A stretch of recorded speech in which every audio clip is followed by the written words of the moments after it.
गाते को सनाम को गे सगुन जोहार मसीदा ऑफिशियल यूट्यूब चैनल रे आपे सनाम को सगुन दाराम तबे गाते को दिलाबन तेहिन नोआ वीडियो रे अब बन गालमारा झारखंड रेन सुप्रीमो से झारखंड जहां अलग का झारखंड अडी लंबा समय संघर्ष किदाय से आंदोलन किदाय और झारखंड रगे राज्य अलग किदा झारखंड मुक्ति मोर्चा रेन जहां दो निर्माता कनाय से झारखंड मुक्ति मोर्चा पार्टी है बनाव किदाय हारा बुरु किदाय और झारखंड राज्य है अलग केदा उनी शिबू सोरेन बखरा तेगे तेहिया नोआ वीडियो रेबन गालमारा उनी चे लका मनाया उना को बखरा तेगे विस्तार रूप तेबन गालमारा अदा दिलाबन गाते को बिना बिलम कते नोआ वीडियो बन स्टार्ट लगे अब जहां झारखंड राज्य बन मेता कान नितो उना दो लहा दो बिहार राज्य सला मिला हुआ तहलना और बिहार राज्य सला मिला हुआ तहलना उना बीच रेगे मिटन शिबू सोरेन युतुमानी नेता उडुकेनाय और उनी दो झारखंड राज्य अलग लगी पूरे आंदोलन किदा और अडी लंबा समय आंदोलन किदा पूरे हड़ हपन से आदिवासी को जुमिद केद को और जुमिद कते को लड़ाईना आयमा को शहीदना और आयमा लेकाना अकोट को हेना मेनखान ओना अकोट सनाम चाबा कते आखिरकार भारत सरकार दो नोआ झारखंड राज्य अलगे एमना नोआ दो सन 2000 बछर रे अलग कना और ओना लहा रे दो बिहार सला मिला हुआ तहल और शिबू सोरेन दो आया मिटन पार्टी बनाव किदा झारखंड मुक्ति मोर्चा जहां पार्टी रे अडी मेहनत कते कमी एहब किदा और नोआ झारखंड रे जाय अलग किदा और नितो वर्तमान रे अब बन नेल लेखाय उनीरेन तलाई कोड़ा जहां दो हेमंत सोरेन को मेताय कान उनी मुख्यमंत्री बनाव कान और उनीरेन किमिन ते तलाई कल्पना मुर्मू सोरेन उनी हो गांडी विधानसभा रेन विधायिका कनाय आदो नितो शिबू सोरेन आयमा बछरे होइनाय और आयमा बछरे होयन खान उनी दो निता उनिया स्वास्थ्य बिगड़ाव कानतेया उनी दो बहक रे थोड़ा गान दिक्कत है आदि कारण ते उनी दो लेंगा नाखा लकवाय मराव कदिया और उनी दो दिल्ली रिया सर गंगाराम हॉस्पिटल रे भर्ती मेना कदिया आदो नितो सनाम नेता को उंडे को चलाव कते उनी को हिरी दिया उनिया स्वास्थ्य को नेले कानतिया ची लेका उनी मेनाया मेनते मेनखान गाते को सरीगी शिबू सोरेन नितो नोआ झारखंड राज्य अलग केते झारखंड रे नितो अडिगान संताल अडी नपाय मेना को और अडिगान दो अंते उना नपाय दो बनु को अडिगान हड़ शिक्षा को नाम किदा माने पूरे बन मेन लेखाय झारखंड राज्य अलग कते आयमा गे हड़ हपन से आदिवासी को लाभ दो होई कान गया मेनखान नोंडे बिस्ते शिबू सोरेन बाको राज्य चौधरी कारण ते उनी उन आज ते दो बाय कमी लेदा तब तक उनिया कमी करेना उम्र हो पारम चलावेन तया और नेले बन नित हबी उनी दो अडी आयमा ढेर उम्र मेना ताय कारण ते आयमा लकना बीमारी ते नितो दोय परेशानों कना और उनिया परेशान कानते नितो उनीरेन हपन किमिन हो थोड़ा परेशान ᱧᱚᱜ रगे मेना को आदो नोआ दो आम बात कना सनाम हड़ बन बड़ाय गया रुवा हासो हुयुग गया नोआ जीवित हड़मो रे आयमा लेकाना रुवा हासो रोग बीमारी ᱧᱟᱧᱟᱢ गया मेनखान ओना रिया इलाज हो मेना आदो उनिया इलाज चलाक कानते होय दाड़ेया अडी उसरा गे ना बेसु आय और नितो राष्ट्रपति द्रौपदी मुर्मू हो उनिया ᱧᱟᱯᱟᱢ किदिया और ᱧᱟᱯᱟᱢ कते ओंडे मुख्यमंत्री हेमंत सोरेन और कल्पना मुर्मू सोरेन उनकिन बना हड़ सला ᱧᱟᱯᱟᱢना और ᱧᱟᱯᱟᱢ कते शिबू सोरेना रुआ हासो बकरा को गालमारावना आदो नितो उनी ओना हॉस्पिटल रगे आयमा दिन खय मेनाया और ओंडे उनिया मौज तेगे इलाज को चलाक कानतेया सेवा सत्कार चलाक कानतेया आदो नोंका लेकाते शिबू सोरेन दो नितो बीमार हालत रे मेनाय तबना आदो झारखंड राज्य जहां दो नितो खनिज संपदा ते पेरे अकान नोआ को लहा दो एटा हड़ को कब्जा का थेना और नोआ को एटा हड़ नोआ रिया लाभ को उठावे कारण तेगे शिबू सोरेन दो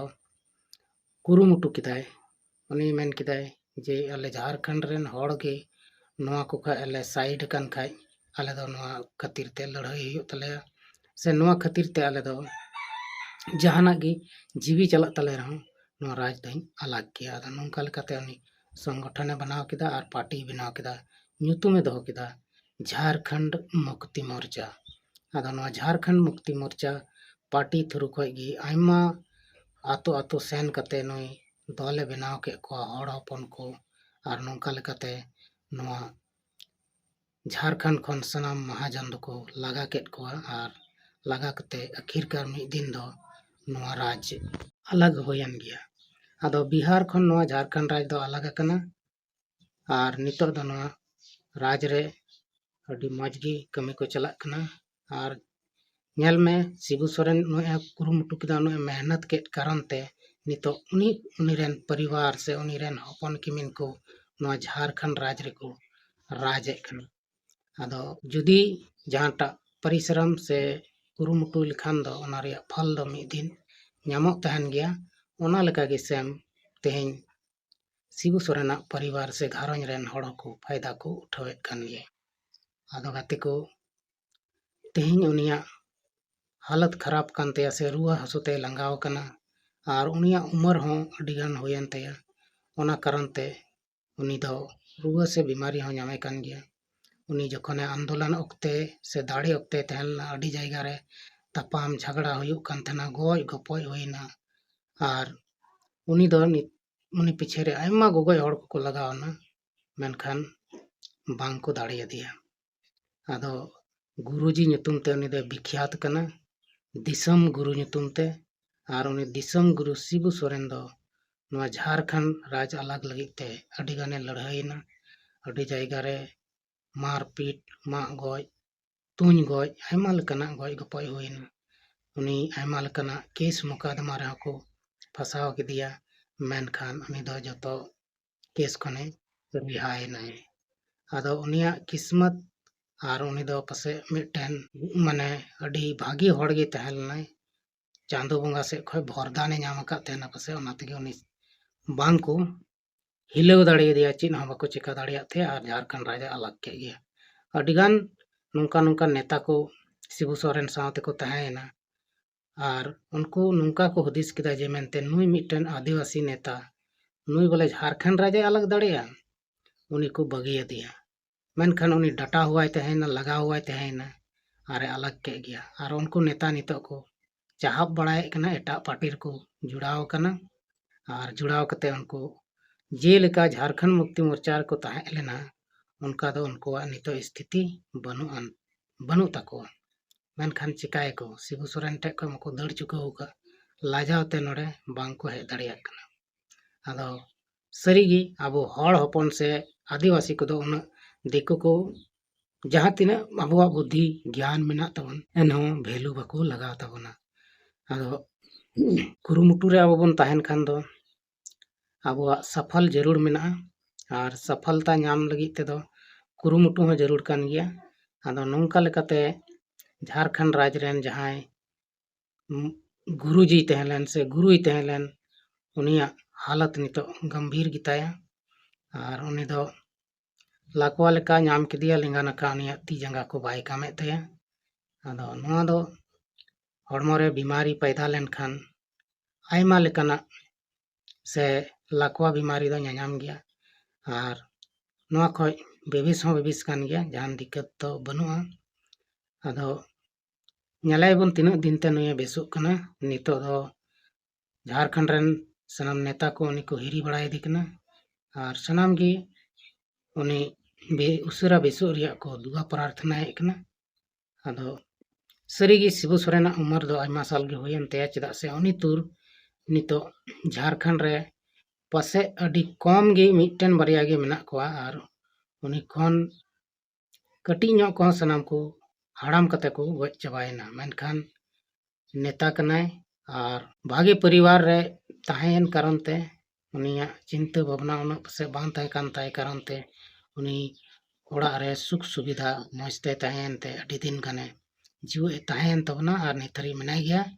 आदो नितो बीमारी दो आम बात कना सनाम हड़गी ᱧᱟᱢ ᱵᱚᱱ ᱜᱮᱭᱟ, ᱢᱮᱱᱠᱷᱟन ᱱᱤᱛᱚᱜ ᱫᱚ ᱛᱷᱚᱲᱟ ᱜᱟᱱ ᱵᱤᱢᱟरी हालत रे मेनाय ताबोना और उनी दो नहा अवसरा गे बिसुग आय पासेन और नोंका लेकाते झारखंड रे नितो अडी गान दुख सनाम हड़ को बुझावेत कना चेदा से शिबू सोरेन दो मिटन अडी भागी नेता कनाय और जहां तिना झारखंड राज्य उनी से झारखंड राज्य रेन मुख्यमंत्री बाय बनाव दाड़िया से बनाव लेन गया थोड़ा दिन बनावना बिस्ते बाय चलाव बनाव दाड़ेदा चेदा से उनी गणो बाय नाम ले तबना और उनी गणो बाय नाम कारण ले ते उनी दो अडी माने गठबंधन रे तहेना ओनाते जस्ती दिन मुख्यमंत्री पद रे बाय टिकाव दाड़ेदा और नोंका लेकाते झारखंड रिया जहां उनिया हुदिस तहलन ताय विकास रिया ओना दो आया हाथ ते बाय कमी दाड़ेदा मेनका यारेन कोड़ा जिम्मा दिया नितो दो और उनी कोड़ा तिना लाहा से इदी दाड़िया कना चिलका झारखंड रेन हड़ को लगी कमी दाड़िया कना ओना दो अब बन नेलेट कान गया और से हापेन दिन रह बन नेल गया अदो आस तहना जे शिबू सोरेना जहां झारखंड बखराते कुकमु तहलन ताय ओना दो सरी को तायमा उनी रेन हपन किमिन को मौज तेको चला बनामा और ना झारखंड को विकास मा सनामा जिनिस रे मौज तेको कमी मा अदो नोगे उनको ठे नेहर मेना और झारखंड रेन जहां आस तहलन तको शिबू सोरेन रे ओना आस आयरन हपन किमिन को पूरेव कता कुमा आदो गति को नोआ धरतीपुरी रे अब बन बड़ाई गया है कन बन हाट बाजार लेका और मिद दिन दो रुगड़ चला हुयो तबन गया पासेन जहां रे बन खन बन है कन ओंडे गे आदो सनाम जिनिस कोरेना अहब मेना खा मुचेद हो मेना गया और नोंका लेकाते अबवा जीवन रे आयमा लेकाना घटना हो घटा गया और सनाम घटना को अब बांचा हो बन बांचा दाड़ी गया सेम शिबू सोरेन हो आयमा लेकाना घटना अडी मरांग मरांग घटना आया जीवन रे हेजना और ओना को घटना सनाम ताप कते उनी दो नोआ झारखंड राज्य अलग किदा अलग कते हो नितो 25 साल होइना झारखंड राज्य अलग कते 25 साल हबी उनी झारखंड राजनीति नेल किदाय अलग कते आदो मी रकम नड़े नेता को से आया मने लेकान नेता को सनाम फुल बहुमत ते बाको जिते कान कारण तेगे नुया आया जहां सोच तहलन तया ओना दो बांग पासे पुरो लेन तया और आयरन कोड़ा हो नितो लगाव कनाय हेमंत सोरेन कुरुमुटु इदाय जे उनिया आस पूरे तायमा आदो गाते को नहय नुका राजनेता मेना तबना जहां दो अडी भागे और नुका गे नेलाय बन शिबू सोरेन तिना दिन रे टिकु कान तबना वीडियो रे बना हुआ बन तायन मा और नुका लकाते अब दो माने तेहिन उनिया हालत लगी सनाम हड़ बन दुआ प्रार्थना मा जे मन उनी उसराय भुगे मा आदो गाते को तेहिन नवा वीडियो दो नोड़े गिन मुचेद तबना आदो मा सनाम को इन सेन खन मुचेद जोहार।